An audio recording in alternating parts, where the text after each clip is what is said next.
నమస్తే, welcome to our channel. నేను సిరి.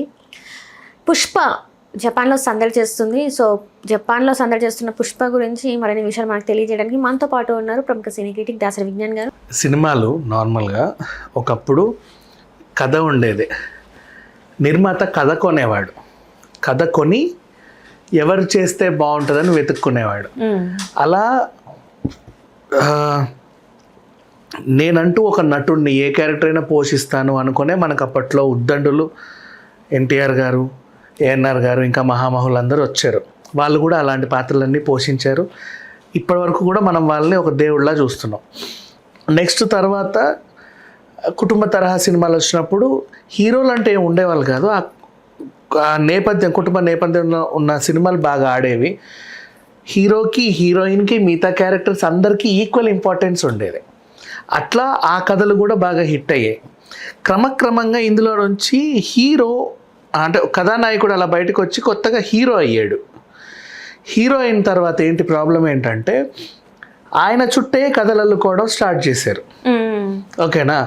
అట్లా అప్పుడు నిర్మాతలు ఏం చేశారంటే హీరో డేట్లు కొనడం మొదలు పెట్టారు, సినిమాలు కొనడం ఆపేశారు.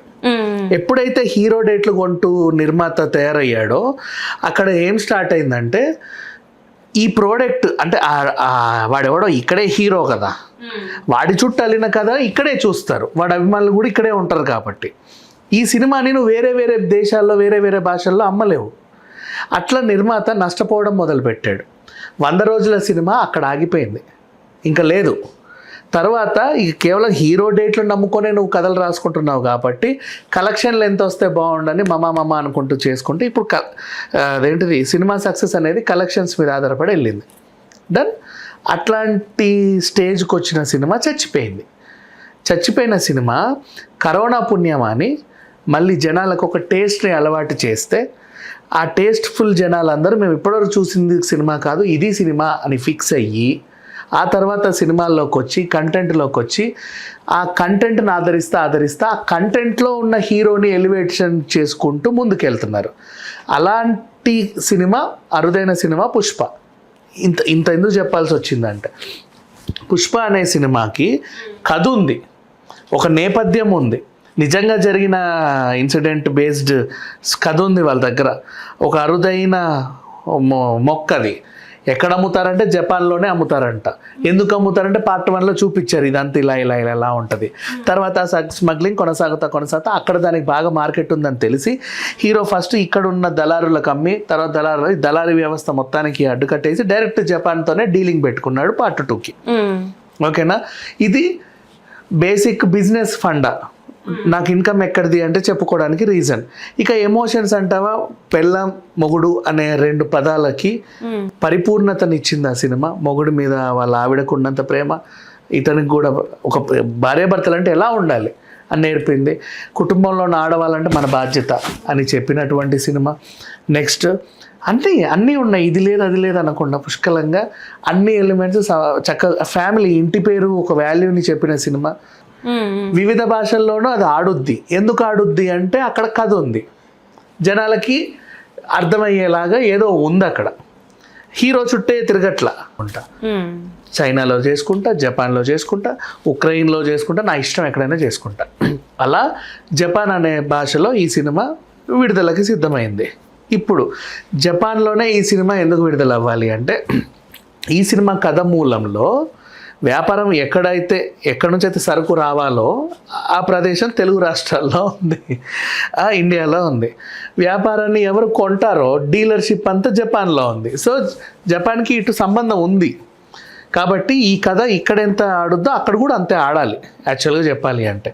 సో ఈ 2 దేశాలకు ఉన్న కనెక్టివిటీ బాగుంది కాబట్టి ఈ సినిమాని అక్కడ కూడా రిలీజ్ చేస్తే బాగుండు అనుకున్నారు. అండ్ స్టార్టింగ్ జపాన్ ఎపిసోడ్ పెద్దగా లేకుండా సినిమా చూపించినప్పటికీ తర్వాత రీలోడెడ్ వర్షన్లో యాడ్ చేస్తే అందరికి తెగ నచ్చేసింది.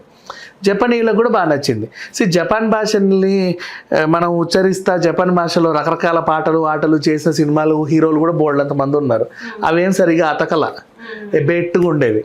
బట్ పుష్పలు అలా కాదు, జపనీయులు కూడా అరే భలే తీసాడు రా ఎంత బాగుందో అంటే ఇప్పుడు అక్కడ వాళ్ళే చాలా రిచ్ పీపులే ఆ ఎర్రచందంతో గిటార్ అవి తయారు చేసుకుంటారు. అసలు ఇది ఎక్కడి నుంచి వస్తుంది, అక్కడ ఏం జరిగిందో తెలుసుకోవాలని వాళ్ళకు కూడా ఉంది ఒక ఇంటెన్షన్. అట్లా ఈ సినిమా జపాన్లో రిలీజ్ అయినప్పటి నుంచి, రిలీజ్ ముందు మాట్లాడదాం, రిలీజ్ అయినప్పటి తర్వాత, రిలీజ్కి ముందు అల్లు అర్జున్ ఇక్కడ ఎలా ప్రమోషన్ చేశాడు అక్కడికి వెళ్ళి అలాగే ప్రమోషన్ చేశాడు. ప్రతి టీవీ ఛానల్కి కూర్చొని ఇంటర్వ్యూలు ఇచ్చాడు. జపాన్ లాంగ్వేజ్లో మాట్లాడాడు వాళ్ళ కోసం, డైలాగులు చెప్తా వాళ్ళకి జపాన్ లాంగ్వేజ్లో మాట్లాడితే ఏదో నేర్చుకున్నాడు చిన్నవి, అవి చెప్తా వాళ్ళందరికీ ఉత్సాహం అబ్బాయి. అంటే మన దేశంలోనే ప్రీ రిలీజ్ ఈవెంట్లు ఇవన్నీ ఉంటాయి, మిగతా దేశాలు అంతగా ఎవరు పట్టించుకోరు. ఏదో సినిమా వచ్చిందో చూసామా అంతే, అంత ఆ స్టార్లు ఎక్కడ ఉంటారో కూడా వాళ్ళకి తెలియదు. అట్లా వాళ్ళకి ఇది కొత్తగా అనిపించింది. ఒక సినిమాలోంచి ఒక స్టార్ బయటకు వచ్చి ఇట్లా అంటుండు, అరే భలే ఉంది అని చెప్పేసి ఆ సినిమాని ఆదరిస్తా. ఇప్పుడు రిలీజ్ అయిన తర్వాత నుంచి ఈ రోజు వరకు రికార్డ్ బ్రేక్ కలెక్షన్స్. ఈ 4-5 అవర్స్ ఉన్న సినిమాలు కూడా రిలీజ్ అయ్యాయేమో నాకు తెలియదు, కానీ 4 గంటలు పెద్ద వాళ్ళకేం అనిపించలా, హాయి కూర్చొని చూస్తున్నారు, ఫైట్స్ ని ఎంజాయ్ చేస్తున్నారు, ఆ గంగమ్మ రూపాన్ని ఎంజాయ్ చేస్తున్నారు. ఇదేంటని వెతుకుతున్నారు గంగమ్మ జాతర అని. మేబీ ఎవరైనా జపాన్ వాళ్ళు నిజంగా కూడా చిత్తూరు జిల్లాకి వచ్చి దగ్గరుండి చూసి ఓ సినిమాలో ఉంది కదా అని వాళ్ళ లాంగ్వేజ్లో చెప్పి చూసినా ఆశ్చర్యం లేదు.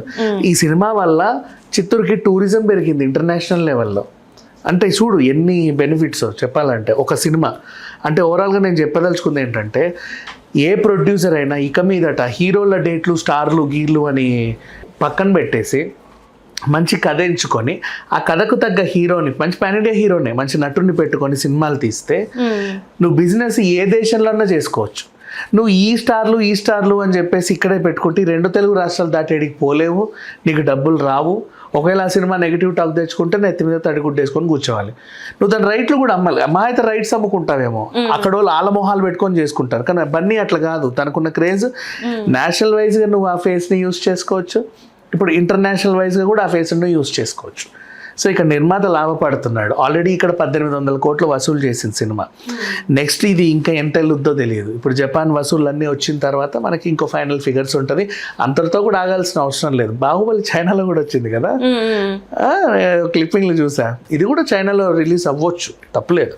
ఇంతకుముందు రజనీకాంత్ గారికి ముత్తు అప్పుడెప్పుడు అంత ఉండేది. ఇప్పుడు మళ్ళీ మన తెలుగు స్టార్స్కి అంటే అప్పుడు ఆయన ఎంత చూసుకున్నా తమిళ స్టార్ అన్నట్టే చూసుకుంటే, ఇప్పుడు మళ్ళీ మన తెలుగు స్టార్స్కి ఇంత క్రేజ్ రావడం అనేది చాలా హ్యాపీ. ఫస్ట్ ఏంటంటే మనము ఒక సెలబ్రేషన్ లాగా ఫీల్ అవ్వాలి. ఎగ్జాక్ట్లీ.